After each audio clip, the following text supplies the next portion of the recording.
সালটা 2013 ডিসেম্বরের শেষ দিক। যেহেতু ডিসেম্বরের শেষের দিকে, তখন সব পরীক্ষা শেষ, সবাই যখন ফ্রি থাকে সেই সময়টার কথা বলছি। তাই আমরা কয়েকজন বন্ধু মিলে প্রায় প্রতিদিন ক্রিকেট খেলতাম। প্রতিদিনের মতো আজও সেই চিরচেনা মাঠে ক্রিকেট খেলতে গেলাম। যথারীতি খেলা শেষ করতে করতে সন্ধ্যা পার হয়ে যায়। সবাইকে বিদায় দিয়ে আমি আমার বাড়ির দিকে রওনা হলাম। বলে রাখা ভালো, মাঠ থেকে আমার বাড়িতে যেতে একটা পুকুর, তারপর বাঁশবাগান, এসব পেরোতে হয়। সবাই যার যার মতো বাড়িতে চলে গেল। আমিও আমার বাড়ির দিকে রওনা হলাম। আমার বাড়িটা একটু দূরে থাকায় এবং শেষের দিকে থাকায় আমার বাড়ির ওইদিকে কেউ ছিল না যে যার সাথে আমি যাব। তাই একাই রওনা দিলাম বাড়ির দিকে। গ্রামের মুরব্বীদের কাছ থেকে ওই পুকুর এবং বাঁশবাগান নিয়ে অনেক ভৌতিক গল্প শুনেছি। সময় পেলে ওই বাঁশবাগান এবং ওই পুকুরের ঘটনা পাঠাবো। আমি যখন বাড়িতে যাচ্ছি তখন রাস্তায় জনশূন্য, আমার কাছে কোনো লাইট ছিল না। রাস্তা দিয়ে একা হাঁটছি আর ভাবছি, আল্লাহ, আজকে যেন আমার সাথে কোনো খারাপ কিছু না ঘটে। দেখতে দেখতে প্রায় পুকুরের কাছাকাছি, তখন গায়ের মধ্যে কেমন যেন একটা ঝাঁকুনি দিল। আমি তখন 7-5 না ভেবে সামনের দিকে এগোতে থাকলাম। পুকুর অতিক্রম করে বাঁশবাগানের কাছে যেতেই আমার মনে হলো এখানে প্রচুর ঝড় হচ্ছে। বলে রাখি, আমার বাড়ির দিকে যেতে রাস্তার বাম পাশে পুকুর এবং পুকুরের শেষ সীমানায় ডান পাশে বাঁশবাগান। যথারীতি পুকুর শেষ হতেই বাঁশবাগান। হঠাৎই আমার কাছে মনে হলো প্রচুর বাতাস, বাঁশগুলো এই রাস্তার উপরে ভেঙে পড়বে। কিন্তু আমি দূরে তাকিয়ে দেখি দূরে কোথাও কোনো বাতাস নেই। আমি আল্লাহ আল্লাহ করতে করতে সামনের দিকে এগোচ্ছি। বাঁশবাগানের ঠিক মাঝ বরাবর আসতেই আমার মনে হলো পেছন দিক থেকে কোনো কিছু আমার দিকে ধেয়ে আসছে শব্দ করতে করতে। আমি ভাবলাম রাস্তা দিয়ে হয়তোবা কেউ আসছে। তখন আমি একটু পিছনে তাকাই। হয়তোবা এটাই আমার জীবনের সব থেকে বড় ভুল ছিল। পেছনের দিকে তাকাতেই দেখি সেই পুকুর থেকে কালো এক দানবের মতো একটা ছায়ামূর্তি আমার দিকে আসছে এবং দ্রুত আসছে। দুই পাশের গাছগুলো মনে হচ্ছে ভেঙে যাচ্ছে। আমি তখন বাঁশবাগানের মাঝ বরাবর। এটা দেখে আমি দ্রুত সামনের দিকে দৌড়াতে থাকলাম, কিন্তু আমার কাছে মনে হচ্ছিল আমি সামনের দিকে এগোতে পারছি না। কি করব, মাথায় কোনো কিছু কাজ করছিল না। তখন অনেক কষ্টে দোয়া দরুদ পড়তে শুরু করলাম। তখন দেখি আমি যেতে পারছি। বাঁশবাগান অতিক্রম করতে দেখলাম সে বাতাস আর নেই এবং আমি রাস্তার মাঝখানে দাঁড়িয়ে থাকলাম। সেই ছায়ামূর্তি বাঁশবাগানে এসে মিলিয়ে গেল। এটা দেখে আমি প্রচুর ভয় পেয়ে গেলাম এবং দ্রুত বাড়ি চলে আসলাম। আমি কাউকে কিছু না বলে ঘুমিয়ে পড়লাম সেদিনের মতো। আল্লাহ তার অশেষ রহমতে সেদিন আমার সাথে আর কিছু ঘটেনি।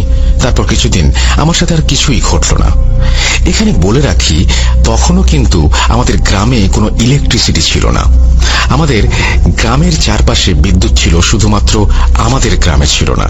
তাই আমাদের সকল ফোন আমরা গ্রামের শেষ দিকে একটা দোকান ছিল, সেই দোকানে চার্জ দিতাম। যেহেতু আমাদের বাড়িতে কোনো বিদ্যুৎ নেই, তাই আমি ওই দোকানে মোবাইল চার্জ দিতাম। একদিন বিকেলে কোনো কারণে বিদ্যুৎ ছিল না এবং বিদ্যুৎ আসে সন্ধ্যার পরে, তাই মোবাইল ফোনে চার্জ দিতে পারিনি। সেই চার্জ দিতে দিতে অনেকটা রাত হয়ে যায়। আমার বাড়ি যেহেতু গ্রামের একদম শেষের দিকে, তাই একাই আসতে হতো। বলে রাখা ভালো, ওই দোকান থেকে আমার বাড়ি আসতে সেই পুকুর আর বাঁশবাগান অতিক্রম করতে হয়। আমি একটা বাইসাইকেল নিয়ে বাড়ির দিকে রওনা হলাম। রাস্তায় কাউকে দেখলাম না। চাঁদের হালকা মিটিমিটি আলো। আমি সাইকেল চালাচ্ছি আর ভাবছি, এত রাত করলাম, না জানি আবার কোন অঘটন ঘটে আমার সঙ্গে। আমার একটা বদ অভ্যাস ছিল, আমি প্রচুর গান শুনতাম। তাই একটা গান প্লে করে ফোনের টর্চ অন করে আমি বাড়ির দিকে রওনা দিলাম। হঠাৎ যখন আমি পুকুরের কাছাকাছি, তখন আমার ফোনের লাইট এবং মিউজিক দুটোই অফ হয়ে যায়। আমি বাইসাইকেলটা দাঁড় করালাম এবং ফোনের টর্চ অন অফ করতে থাকলাম। দেখলাম কাজ করছে, বাট আলো জ্বলছে না, এবং মিউজিক প্লে হচ্ছে, বাট সাউন্ড হচ্ছে না। সঙ্গে সঙ্গে আমি সামনের দিকে তাকাই। তাকাতে যা দেখি তা দেখার জন্য আমি মোটেও প্রস্তুত ছিলাম না। আমি হয়তো কখনোই ভুলতে পারবো না। সামনের দিকে তাকাতেই দেখি আমার সামনে একজন অস্পষ্ট মানুষ দাঁড়িয়ে আছে। আমি তার দিকে তাকাতেই দেখলাম তার চুলগুলো সাদা। আমি তার মুখ দেখতে পারিনি, কারণ তার চুলগুলো মুখের ওপর দিয়ে পা পর্যন্ত। এটা দেখার পর আমি প্রচুর ভয় পেয়ে যাই এবং দোয়া দরুদ পড়তে থাকি।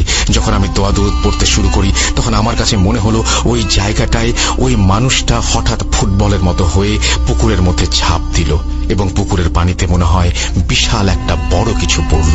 এত পরিমাণ শব্দ হলো যা শুনে আমার গায়ের সব লোম দাঁড়িয়ে গেল। প্রচন্ড রকম ভয় পেয়ে যায় আমি এবং আমার গলা শুকিয়ে আসে।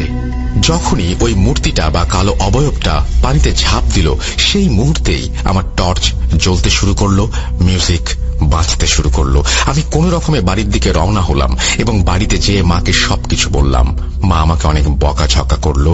তার পরের দিন স্থানীয় এক হুজুরের কাছ থেকে ঝাড়ফুঁক করে একটা তাবিজ দিল এবং বলল এই তাবিজ নিয়ে মরা বাড়ি বা সদ্য বাচ্চা জন্ম নিয়েছে এমন কোন বাড়ির ত্রিসীমানায় যেন আমি না যাই।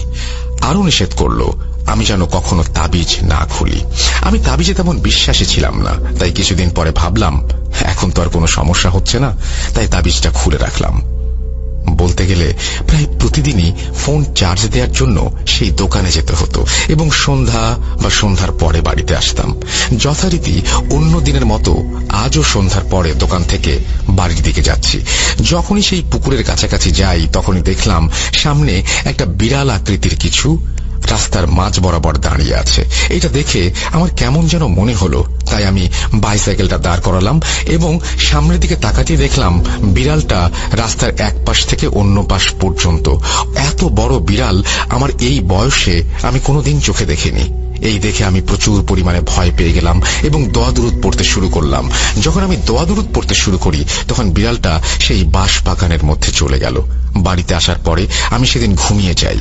ঘুম থেকে উঠে দেখি আমার গায়ে প্রচুর জ্বর এবং গত রাতের কথা আমি বাবা মাকে বলতেই তারা আমায় কবিরাজের কাছে নিয়ে যায় এবং কবিরাজ আমাকে অনেক বকাঝকা করে। তারপরে সে ঝাড়ফুঁক করে দেয় এবং একটা তাবিজ দেয়। বেশ ভালোই কাটছিল দিনগুলো।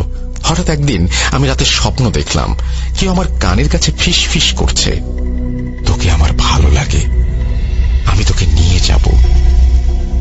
হঠাৎ আমার ঘুম ভেঙে যায়, শব্দটাও বন্ধ হয়ে যায়। ভাবলাম হয়তোবা মনের ভুল, আবার ঘুমিয়ে পড়ি। পরদিন সকালে ঘুম থেকে উঠে দেখি আমার খাট একটু দূরে রাখা। ভাবলাম হয়তো রুমে কেউ এসে খাট সরিয়েছে। আমি আবার ঠিক করে রাখলাম। পরের দিন আবার খাট সরানো। এবার আমি মাকে জিজ্ঞেস করলাম, আপনারা কি আমার খাট সরিয়েছেন? মা বললেন, না, আমরা তোমার ঘরেই যাইনি, দেখো তুমি সরিয়েছ কিনা। আমার স্পষ্ট মনে আছে আমি খাট সরাইনি, বরং ঠিক করে রাখি। আমার তখন বুঝতে বাকি রইল না এটা কার কাজ। কিছুদিন আবার স্বপ্নে দেখলাম একজন মহিলা আমাকে বলছে, কিরে, তোকে না বললাম আমার সাথে যেতে, তুই আমার সাথে যাবি? তোকে আমি নিয়ে যাব। তখন আমি স্বপ্নের মধ্যে বলছি, না, আমি যাব না, আমি আমার বাবা মার কাছে থাকবো। তখন সে আমাকে বলল, তুই যদি আমার সাথে না যাস তাহলে ভালো হবে না, খারাপ হবে। এটা দেখে আমার ঘুম ভেঙে যায় এবং আমি প্রচুর ভয় পাই। ঘাম দিয়ে আমার শরীর ভিজে গেছে। এরপর আমি কিছুদিন ঠিকঠাক থাকলাম, আমার সাথে কিছু ঘটেনি। এরপর একদিন সন্ধ্যার পর দোকান থেকে বাড়ি আসছি। ওই দিন আমার সাথে ছিল আমার চাচাতো ভাই। আমি যেই পুকুর পার হব তখন আমার কাছে মনে হচ্ছে কেউ আমার দিকে কিছুটা ছুঁড়ে মারছে। হঠাৎ পায়ে একটা মাটির টুকরা লাগে, প্রচন্ড ব্যথা পাই। আমার পায়ে সেই মাটির টুকরার ছাপ লেগে। আমি ভাইকে বলি, কে ঢিল দিল? ভাইয়া বলল, কই, পাগল হচ্ছিস তুই? আমার আর বুঝতে বাকি রইল না আমি যেতে চাই নাই, এই জন্য দূর থেকে আমার ক্ষতি করার চেষ্টা করছে। তাড়াতাড়ি বাড়ি চলে আসি এবং আমার পায়ে লেগে থাকা মাটির ছাপ বাড়ির সবাইকে দেখাই। পরদিন আবারও হুজুরের কাছে যাই। হুজুর বলে, এটা শক্তিশালী পরীর নজর, এই পরীর সাথে লড়াই করার ক্ষমতা আমার নেই, আপনারা অন্য হুজুর দেখান, আমি এর সাথে লড়াই করতে পারবো না। তারপরে সেই হুজুর আমাকে ঝাড়ফুঁক করে দেয় এবং বলে, সাবধানে থেকো। এই ঘটনার পর থেকে আমি বাড়ি থেকে বের হতাম না। কিছুদিন পরে আমি আবার একদিন বাড়ি থেকে বের হই এবং ফিরতে রাত হয়ে যায়। আমি আমাদের গ্রামে ঢুকতেই একটা দমকা বাতাস আমাকে রাস্তা থেকে উড়িয়ে নিয়ে একটা খালের মধ্যে ফেলে দিল। আমি উঠে দোয়া দুরুদ পড়তে শুরু করলাম এবং আল্লাহ তাআলার কাছে দোয়া করলাম আল্লাহর অশেষ রহমতে সেবারের মতো প্রাণ বেঁচে যায়। কিছু লোকের সাহায্য নিয়ে আমি বাড়িতে চলে আসি। তারপর থেকে আমি বাড়ি থেকে আর বের হতাম না। দেখতে দেখতে বেশ কিছুদিন কেটে গেল। আমিও বাড়ির মধ্যে ঘরবন্দি অবস্থায় থাকতে শুরু করি এবং প্রতি রাতে আমার সাথে বাজে কিছু স্বপ্ন, অর্থাৎ বাজে স্বপ্ন আমি দেখতে থাকি। যেহেতু আমার গা বন্ধ ছিল এবং তাবিজ ছিল, যার জন্য পরীটা আমার কাছে আসতে পারত না। এর কিছুদিন পরে কোরবানির ঈদ। বাড়িতে কোরবানি ঈদের গরুর গোশত খেয়ে আমরা কয়েকজন বন্ধু সেই দোকানে যাই। আমি দোকানে বসে সবার সাথে গল্প করছি, হঠাৎ আমার মাথা ব্যথা শুরু হলো। আমি ওদের বললাম, মাথার মধ্যে ব্যথা করছে। এটা বলতেই বসা থেকে মাটিতে লুটিয়ে পড়ি, আর আমার কিছু মনে নেই। আমার জ্ঞান ফিরলে দেখি আমি একটা বাড়িতে, গ্রামের অনেক লোক। আমি তাদের জিজ্ঞেস করলাম আমি এখানে কেন, কিন্তু কেউ বিশ্বাস করবে কিনা জানি না, এটাই সত্য যে আমার মুখ দিয়ে কোনো শব্দ বের হচ্ছিল না। আমি কোনো কথা বলতে পারছিলাম না, বলতে পারেন বোবা হয়ে গিয়েছিলাম, এবং আমার ডান পাটা কাজ করছিল না। এ দেখে প্রায় গ্রামের সব লোক আমাকে দেখতে আসেন। সেই থেকে আমি কারোর কোনো কথার জবাব দিতে পারছিলাম না, সবার কথা শুনছিলাম, আমি কথা বলতে পারছিলাম না। আমি অনেক চেষ্টা করি কথা বলার জন্য, কিন্তু আমার মুখ দিয়ে কোনো শব্দ বের হচ্ছে না। এর পরের দিন আমাকে ফরিদপুরের একটা হসপিটালে নিয়ে যাওয়া হয়। সেখানে ডাক্তার সাহেব আমাকে অনেকগুলো টেস্ট দেয়, কিন্তু কোনো কিছুই ধরা পড়ে না। এইভাবে 3 দিন কেটে যায়। 3 দিন পরে এক সকালে আমি মাকে ডাক দেই এবং আমার মুখ থেকে শব্দ বের হতে শুরু করে। আমি কথা বলতে পারছিলাম, পা কাজ করছিল। এই ঘটনার পর দিন দিন শরীর দুর্বল হতে থাকে, বিছানায় পড়ে যাই। আর প্রতিদিন রাতে স্বপ্নে দেখতাম সেই মহিলা আমাকে বলছে সে আমাকে নিয়ে যাবে, সে আমাকে নিয়ে যাবে। অনেক ডাক্তার দেখানো হয়, কবিরাজ দেখানো হয়, কিন্তু আমার শরীর ঠিক হয় না। এইসব দেখে বাবা মা অনেক চিন্তিত হয়ে পড়ে। কি করবে, কার কাছে যাবে? কিছুদিন পর এক হুজুরের সন্ধান পায়। কবিরাজ আমাদের ঘটনা শুনে বলে, আপনারা এখন চলে যান, 3 দিন পরে আপনাদের বাড়িতে আমি যাব। ঠিক 3 দিন পরে সন্ধ্যায় সেই কবিরাজ আসেন এবং আমাদের বলেন একজন তুলারাশির লোককে হাজির করতে। পাশের বাড়ির আমার এক কাকি তুলারাশির ছিলেন, তাকেই নিয়ে আসলাম। কবিরাজ তাকে বলে পরিটাকে এই তুলারাশির কাছে হাজির করব। কবিরাজ প্রথমে বৃত্ত আঁকলো এবং বৃত্তর মাঝখানে কাকিকে বসালো এবং হুজুর দোয়া দুরুদ পড়তে শুরু করলো। কিছুক্ষণ পরে মনে হচ্ছিল বাড়িতে ঝড় বয়ে যাচ্ছে, কেউ কিছু ছুঁড়ে মারছে বৃষ্টির মতন। হুজুর আমাদের বলল আমরা যেন বাইরে না যাই। কিছুক্ষণ পরে পরিটা হাজির হলো। তখন জিজ্ঞাসা করলো, তুই কে, তোর পরিচয় দে। এবং সে পরিচয় দিল। এবং তাকে যখন কবিরাজ চলে যেতে বলল, সে চলে যেতে রাজি হচ্ছিল না। তার বয়স নাকি 200 বছর, এই সমস্ত অনেক কথা বলছিল এবং সে কোনোভাবেই রাজি হচ্ছিল না কবিরাজের কথা শুনতে। পরে কবিরাজ তাকে কিছু অফার করে এবং সেই অফারের কারণে সে রাজি হয় চলে যেতে। এবং পরের দিন সন্ধ্যায় আমরা এলাকার সকল বাচ্চাদের ডেকে নিয়ে এসে দুধের পায়েস খেতে দেই। আরো কিছু কথা বলে পরি, সেই অনুযায়ী আমরা কাজ সম্পন্ন করি। পরদিন আবার পরিটাকে কাকির কাছে হাজির করানো হয়। পরিটা বলে ওই খাবার বাচ্চারা খায় নাই, ওই খাবার খেয়েছি আমরা। কিন্তু কথা বলার পর হুজুর বা কবিরাজ একটা বোতলের মধ্যে পরিটাকে বন্দী করে এবং আমাকে ঝাড়ফুঁক করে দেয়, কিছু পানি পড়া দেয় এবং আমার বাড়ির চারপাশ বন্ধ করে দেয়। আরো কিছু নিয়ম বলে দেয়, সেগুলো আমি সঠিকভাবে মানি। আল্লাহর রহমতে বাবা মার দোয়ায় এখন অনেক ভালো আছি। আল্লাহ পাক ভালো রেখেছেন।